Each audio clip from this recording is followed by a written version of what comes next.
Assalamualaikum warahmatullahi. Video kali ini kita akan bahas mukjizat Rasulullah di saat Perang Khandaq. Tapi sebelumnya alangkah baiknya saudara-saudaraku untuk subscribe channel ini, like, share, dan komentar, agar mendapat notifikasi video selanjutnya tentang sejarah Rasul-Rasul Allah Ta'ala dan panen pahala di mahsyar nanti. Amin. Langsung saja kita kisahkan cerita beliau. Semasa hidup Rasulullah alaihissalam mengalami beberapa perang melawan kaum musyrikin demi tersebarnya ajaran yang lurus, yaitu ajaran agama Islam untuk menyembah hanya kepada Allah Ta'ala semata dan tidak menyekutukannya.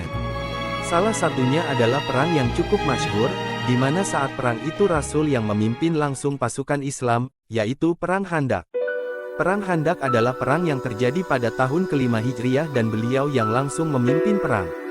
Ini termasuk perang yang mustahil, menurut akal, jika umat Islam yang dapat memenangkan perang Khandaq ini. Bagaimana tidak, pasukan kaum muslimin saat itu sangat sedikit jika dibandingkan dengan kaum musyrikin. Ada sebagian riwayat yang mengatakan pasukan muslim berjumlah 3.000 pasukan sedangkan kaum musyrik 10.000 pasukan. Ada juga yang mengatakan 300 berbanding 5.000 pasukan. Yang jelas pasukan Islam kalah banyak dengan pasukan musyrik. Karena pasukan musyrik pada saat itu menggabungkan kekuatan dari beberapa kabilah, setidaknya ada 7 kabilah, sehingga dapat membentuk pasukan yang sangat banyak, dan dalam Al-Quran sendiri perang ini dinamakan Perang Ahzab, gabungan dari beberapa kelompok.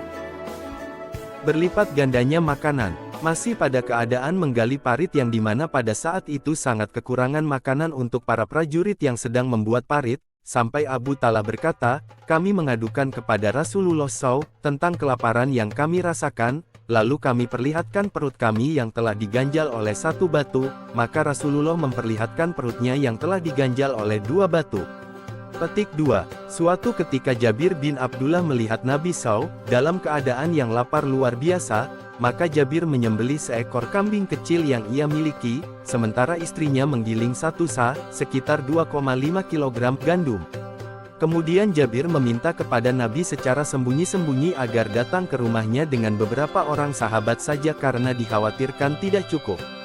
Tapi Nabi SAW memanggil seluruh penggali parit yang jumlahnya mencapai 1.000 orang, maka mereka memakan sajian yang sudah disajikan oleh Jabir dan istrinya tadi hingga kenyang. Disinilah salah satu mukjizat Rasulullah nampak, meskipun hampir 1.000 orang makan hingga kenyang hidangan yang tadinya hanya cukup hanya untuk Rasul dan beberapa sahabat saja, ternyata setelah semuanya makan, masih tersisa sepanci daging dalam keadaan tertutup seperti belum dimakan, begitu pula adonan roti masih tetap utuh seperti semula. Terlihatnya masa depan dan tepat. Dari hadis oleh Al-Bara, ia berkata, ketika perang Khandaq batu besar keras yang tidak bisa dipecahkan oleh cangkul di salah satu parit. Kami mengadukan hal tersebut kepada Rasulullah SAW, maka beliau datang sambil membawa cangkul dan mengucapkan, Bismillah, seketika langsung memukulkannya, lalu mengucapkan, Allahu Akbar. Telah diberikan kepadaku kunci-kunci kerajaan Syam. Demi Allah swete saat ini aku benar-benar melihat istana-istananya, yang penuh dengan gemerlap. Kemudian Nabi memukul untuk yang kedua kalinya, beliau pun bersabda, Allahu Akbar. Telah diberikan kepadaku negeri Persia. Kemudian setelah itu beliau memukul untuk yang ketiga kalinya sehingga terpecahlah semua bagian dari batu itu, lalu beliau bersabda, Allahu Akbar. Aku benar-benar diberi kunci kerajaan Yaman.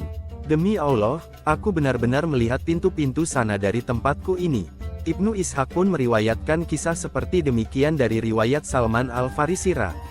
Dan benar saja, bahwa negeri-negeri tersebut jatuh ke tangan umat Islam setelah Nabi wafat, sebagaimana hadits yang diriwayatkan oleh Ibnu Ishaq berikut. Ibnu Ishaq berkata, orang yang tidak aku ragukan kejujurannya berkata kepadaku dari Abu Hurairah yang berkata ketika negeri-negeri yang disebutkan Rasulullah SAW tersebut ditaklukkan pada masa pemerintahan Umar bin Khattab, Utsman bin Affan, dan pemerintahan sesudahnya, taklukkan negeri mana saja yang kalian inginkan, karena demi zat yang Abu Hurairah berada di tangannya, tidaklah kalian menaklukkan salah satu kota hingga hari kiamat, melainkan Allah telah memberikan kunci-kuncinya kepada Nabi Muhammad SAW. Wallahu a'lam.